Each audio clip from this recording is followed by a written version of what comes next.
네, 안녕하세요. 애틀란타 BDS 부동산 TV의 한현 부동산 전문인입니다. 오늘은 조금 분위기가 달라졌습니다. 제 옆에 함께 해주시는 융자 전문인께서 다른 분이 오셨습니다. 최윤석 융자 전문인께서 오셨는데, 앞으로 이제 BDS 채널에 이제 함께 해주시기로, 도와주시기로 이제 하셔가지고 오늘 첫 촬영입니다. 그래서 한번 소개 한번 해주시죠. 안녕하세요. 융자 전문인 최윤석입니다. 반갑습니다. 네, 반갑습니다. 오늘 저희 애틀란타 BDS 첫 촬영 같이 해주셨는데 한번 소감 한마디 해주세요. 굉장히 긴장되니까요. 네. 좀 부족한 부분이 있더라도 좀 이해 부탁드립니다. 네, 참고로 좀 아까 말씀드렸는데 최윤석 융자 전문인은 2004년서부터 애틀란타에서 지금 벌써 16년째 그렇네요. 네, 융자 하시고 베테랑이십니다. 그래서 융자 관련해가지고 융자뿐만 아니라 저희 애틀란타 BDS 채널이 부동산 관련해가지고 보험이라든지 법적인 거 변호사를 통해서 그리고 뭐 집 관련해가지고 혹은 또 다른 뭐 융자 관련해가지고 저희가 좋은 컨텐츠로 이렇게 재해석해가지고 쉽게 설명드리는 영상이니까 앞으로도 융자 관련해가지고 조금 업데이트라든지 뭐 이런 시청자분들께서 많이 궁금해하시는 그런 부분들을 많이 좀 준비해 주시고 다뤄주세요. 네, 알겠습니다. 네, 오늘 첫 촬영 그러면 시작하도록 하겠습니다. 오늘은 저희가 많이 질문을 받고 또 연락을 받은 부분 중에 하나가 미국의 부동산 투자, 부동산 투자를 관심이 있으신 분들이 많으세요. 근데 이런 특히나 주택 쪽에 뭐 상업 부동산 투자도 있지만 주택 레지덴셜 인베스트먼트에 대해서 이렇게 관심이 있으신 분들이 있는데 도대체 그러면 어디서부터 어떻게 해야 되고 어떤 식의 투자 부동산 물건들이 매물들이 있고 또 거기에 대한 장단점들은 어떤 것들이 있냐 이런 질문들을 많이 해오셨어요. 아무래도 관심이 많을 것 같아요. 네. 아틀란타의 경우에는 집값 대비 다른 지역에 비해서 조금 더 수익률도. 낮게 형성이 되어 있고 네. 네. 재밌는 거는 저희 여기 조지아 같은 경우는 집 가격 대비에 렌트 수익률이 높은 주 중에 하나예요. 네, 그래가지고 투자하시는 분, 인베스트먼트 프로퍼티로는 아직도 매력이 많은 주라고 보실 수가 있어요. 네, 그래서 타주 큰 도시라든지 타주 이렇게 렌트 수입 비율 대 집 가격 대비 수입 비율을 보면은 아직까지도 수입 비율이 조금 더 높은 주 중에 하나이기 때문에 그래서들 많이 궁금해 하시고 관심이 많으신 것 같아요. 여기 관련해 가지고 우선은 가장 먼저 중요한 게 융자를 통해서 투자 부동산을 매입을 하실지 아니면 보유하고 계신 현금을 통해서 금융권이 없이 현금을 통해서 매입하실지를 먼저 가장 고려를 하셔야 될 것 같아요. 그래서 융자를 통해서 만약에 투자 부동산을 구입을 고려를 하신다 하면은 융자 쪽에서는 고려를 해야 될 부분 팁이라든지 간단히 한 말씀 해주시죠. 융자를 통해서 만약에 투자 매물을 구입을 하신다고 하면요. 타운홈도 마찬가지고 컨도미니엄도 마찬가지고 HOA에서 네. 이제 허락을 하느냐 안 하느냐 네. 이제 그런 차이 때문에 인베스트먼트 프로퍼티로 사실 수 없기 때문에 뭐 당연히 융자도 받으실 수가 없게 되는 거죠. 그렇죠. 융자 자체가 안 나오는 경우도 그렇죠. 있습니다. 그래서 그렇죠. 만약 융자를 받으셔가지고 이런 투자용 부동산을 매입을 계획을 하신다 하시면은 이런 부분도 반드시 고려를 하셔야 되고요. 가장 기본적으로 만약 융자를 받으실 경우에 융자를 통해 매입하실 경우에는 월 렌트 수입이 몰기지 페이먼트 이상이 되는 거를 고려를 하셔야 되고 가장 기본적인 컨셉이라고 볼 수 있어요. 비교를 항상 하셔야 돼요. 왜냐하면 융자를 받으실 때에는 렌탈 수입의 75%밖에 인정을 안 해준다는 점. 네. 플러스 6개월에 대한 페이먼이 증명이 돼야 된다는 네. 은행 잔고에 있어야 되는 그런 가이드라인이 있기 때문에 네. 그런 거를 먼저 미리 파악하시고 하시는 게 좋을 것 같아요. 네, 융자를 통해서 이렇게 투자 부동산을 매입하실 경우에는 말씀하신 것처럼 조건이 은행에서 보는 조건이 6개월치 페이먼이 예치가 돼 있어야 그렇죠. 된다. 네, 거기에서도 이제 한 가지의 심사 기준 중에서도 한 가지였고요.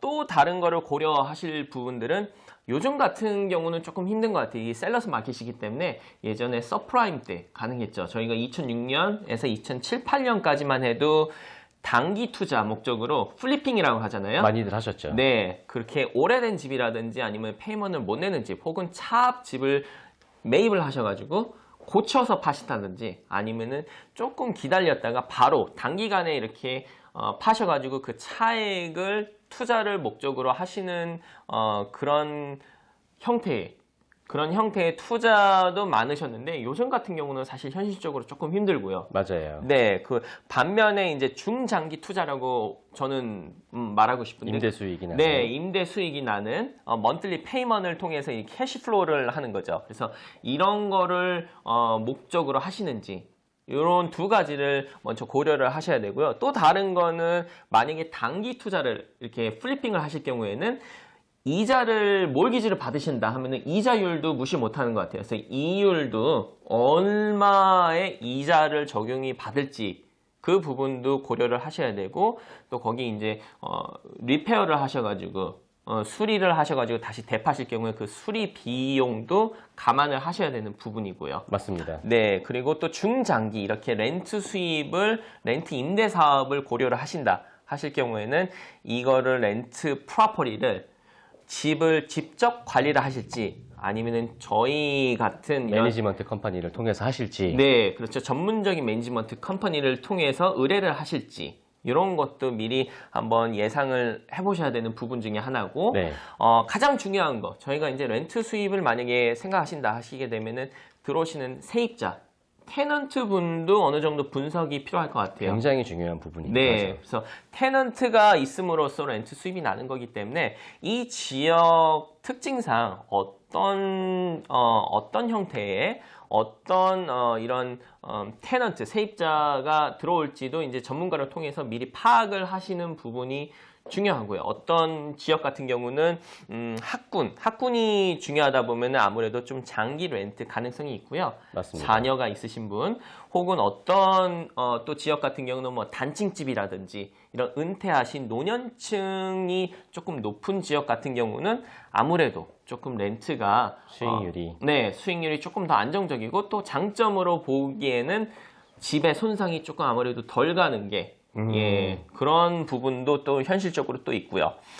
또 가장 중요한 거는 주택을 이렇게 매입을 하시면은 투자용 주택 매입 가격 비율 대 렌트비 비율을 임대료. 네, 임대료를 고려를 하시는 게 곧 이게 캐시플로우이기 때문에 현금 흐름이 어느 정도 나냐를 분석을 미리 하셔야 될 것 같아요. 굉장히 잘 하실 것 같아요. 같은 30만 불짜리 집이어도 이제 렌트 수익률이 다를 수가 있죠. 그렇죠. A라는 집이 있고 B라는 집이 있는데 매매가는 같아요.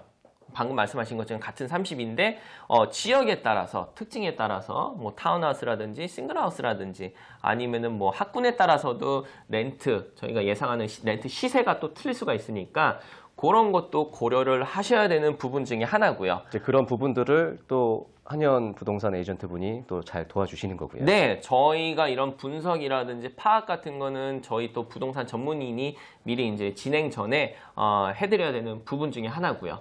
또 하나는 만약에 조금 연식이 있는 집을 매입을 하실 경우에는 수리 비용이 있잖아요. 네. 네, 그 소유를 하시면서 계속 지속적으로 들어가는 그런 수리 비용도 어느 정도는 예상을 하셔야 되는 부분 중에 하나고요. 투자용 매물을 구입하실 때에는 이런 점들을 굉장히 비교하시고 좀 잘 아셔야 될 것 같아요. 네, 그래서 이런 분석을 하신 다음에 하셔야지 무조건 가격을 보시고 투자용 부동산을 생각을 하시면은 나중에 또 예상치 못한 부분들이 나오기 때문에 이런 분석이 가장 중요한 것 같아요. 굉장히 중요한 부분인 것 같아요. 네, 거주용이랑 투자용이랑은 가장 기본적으로 틀린 게 투자용 부동산이라는 거는 현금 흐름, 캐시플로우가 가장 목적이기 때문에 거기에 맞춰가지고 그 시각으로 방금 말씀드렸던 이런 부분들을 다 고려를 하셔야 되는 부분들이고요.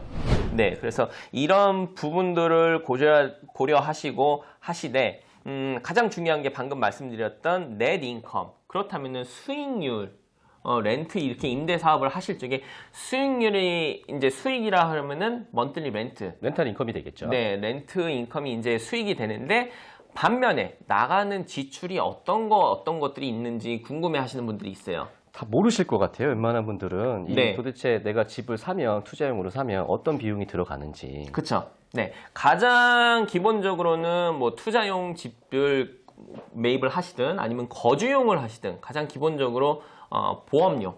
보험료. 네, 주택 보험료가 들고요.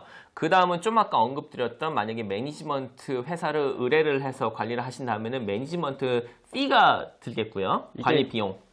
네, 그리고 좀 아까 말씀드린 것처럼 싱글 하우스라든지 타운하우스 뭐 형태에 따라서 틀리지만 그 집이 속해 있는 동네 안에 HOA, 홈 오너스 어소시에이션이 있는 경우가 있는데 그런 HOA가 있는 경우에는 다달이 혹은 쿼터, 분기별로 혹은 1년에 한 번씩 이렇게 지불되는 HOA fee가 있습니다. 네. 네, 그리고 이런 HOA fee 그 다음에 가장 많은 부분을 차지하는 게 property tax. 프로퍼티 텍스. 네, 재산세. 재산세죠. 네, 융자가 있든 없든 현금으로 매입을 하시든 재산세는 카운티 랑 또 주정부에서 이제 차지하는 거기 때문에 이런 재산세가 이제 비용 부분에서 발생되는 비용 중에 하나라고 생각을 하시면 되겠고요. 네. 관리 비용이 좀 되게 궁금하실 것 같아요. 네. 도대체 투자 매물을 사면 네. 관리 비용이 얼마나 드는지. 네, 관리 비용이라는 거는 이제